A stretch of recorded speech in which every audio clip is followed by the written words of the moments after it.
Assalomu alaykum, rahmatullohi va barakatuh. Siz bilan Huriya Anvar, life coach, sama kod, ya'ni sizning tug'ilgan kuningiz kodlarini energetikasi bilan tanishtirib o'taman.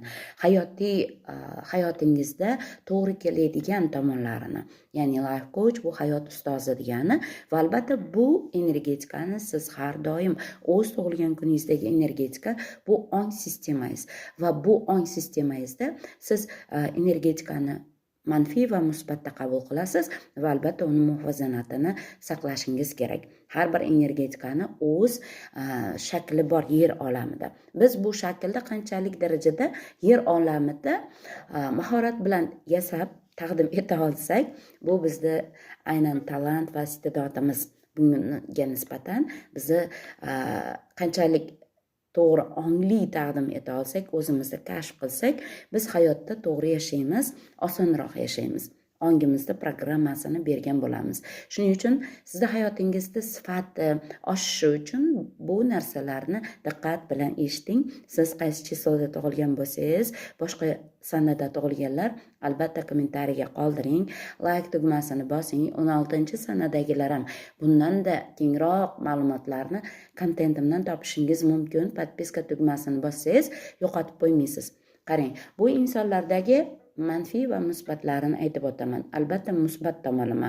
Ular intuitsiyaga ega va chuqur tafakkur qila olishadi.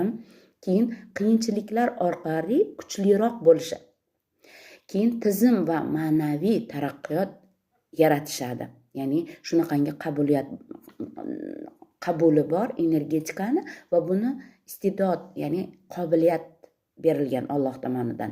Ular tizim yaratishar ekan va ma'naviy taraqqiyot yaratar ekan.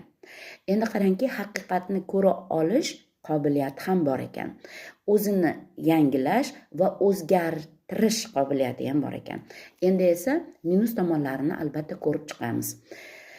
Bu minus tomonlari: o'zini qurbon qilishga moyillik bor ekan, haddan tashqari ehtiyotkorlik bor ekan, qat'iyatsizlik va o'z o'rniga ishonchsizlik, ya'ni o'ziga ishonchsizlik, keyin vayron qilishga moyillik bor ekan.